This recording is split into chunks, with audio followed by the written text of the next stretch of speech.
আমি স্পেসিফিক একটা কথা বলি, বাংলায় কথা বললেই সে কিন্তু বাংলাদেশি নয়।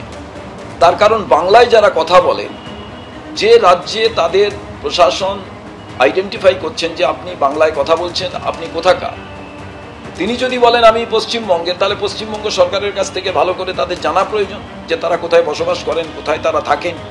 বসবাসকারী যারা অন্য রাজ্যে চাকরি করতে গিয়ে বাংলা বলার কারণে হেনস্থা হচ্ছেন, তাদের বাংলাদেশি বলে দাগিয়ে দিয়ে পাঠাবার যে এই কৌশল, এটা আর কিছু নয়, একটা ফিয়ার সাইকোসিস তৈরি করার কৌশল 2026-এর নির্বাচনকে সামনে রেখে।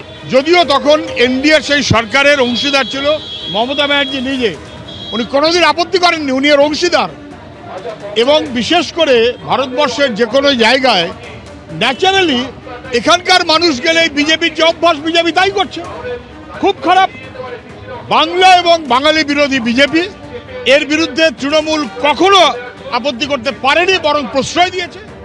আজকে যে কোনো কারণে তৃণমূলের হয়তো মনে হয়েছে, আর বিশেষ করে বাইরের রাজ্যে যখন এ রাজ্যের মানুষ যাচ্ছে পরিযায়ী শ্রমিক, এখানকার কার্ড, বিভিন্ন রকমের আইডেন্টিটি কার্ড, তার উপযোগিতা এবং তার যথার্থতা নিয়ে প্রশ্ন উঠে গেছে। কারণ রাজ্যের সরকারকে স্বীকার করতে হয়েছে যে এ রাজ্যে প্রচুর বেআইনি কার্ড সরকারের তরফ থেকে দেওয়া হয়েছে, বা সরকারি ব্যবস্থাপনায় যারা আছে তাদের পক্ষ থেকে দেওয়া হয়েছে। বাংলার মানুষ এর বিরুদ্ধে রুখে দাঁড়াতে চায়, রুখে দাঁড়াবেই, এর কোনো বিকল্প নেই। বিভিন্ন রাজ্যে বাঙালি বাংলা ভাষীদের হেনস্থা করা হচ্ছে, তার প্রতিবাদে এবার পথে নামলো বামেরা। যাদবপুর থেকে গড়িয়া পর্যন্ত এই প্রতিবাদ মিছিল, বামেদের সেই ছবি আপনারা দেখতে পাচ্ছেন। সরাসরি কথা বলবো, অর্ণব মুখোপাধ্যায় আমাদের সঙ্গে রয়েছেন। অর্ণব,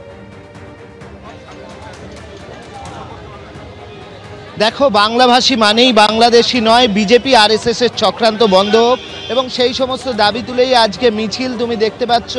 বিভিন্ন ধরনের হোর্ডিং এখানে রয়েছে। সূর্য সেনের বাংলায় দেশদ্রোহী আরএসএস বিজেপির ঠাঁই নেই, ক্ষুদিরামের বাংলায় নাথুরামের ঠাঁই নেই, রবীন্দ্রনাথের বাংলায় সাম্প্রদায়িক শক্তির ঠাঁই নেই, প্রীতিলতার বাংলায় দেশদ্রোহী আরএসএস বিজেপির ঠাঁই নেই, লালনের বাংলায় বিদ্বেষ বিভাজনের ঠাঁই নেই, এবং এই ধরনের বিভিন্ন ধরনের পোস্টার এবং হোর্ডিং তারা করেছেন।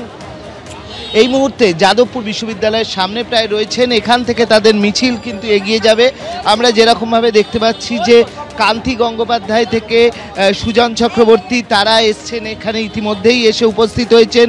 মিছিলটা তোমাকে দেখিয়ে দেবো যে মিছিলটা কিন্তু ইতিমধ্যেই সাজতে শুরু করেছে, গড়িয়া পর্যন্ত এই মিছিল যাবে, এবং এই মিছিলে ইতিমধ্যেই আমরা যেটা দেখতে পাচ্ছি যে মিছিল কিছুক্ষণের মধ্যেই শুরু হবে। তোমাকে দেখিয়ে দেবো যে প্রচুর মানুষ এসেছেন। একদিকে আমরা যেরকম জানি যে আগামীকাল মমতা বন্দ্যোপাধ্যায় তিনি রাস্তায় নামবেন, আজকে কংগ্রেসের পক্ষ থেকেও রাস্তায় নামা হয়েছিল, এবং তার পাশাপাশি এখানে আমরা যেরকমভাবে দেখতে পাচ্ছি যে বামেরা তারাও কিন্তু রাস্তায় নেমেছে। সুজন চক্রবর্তী এই মুহূর্তে রয়েছে।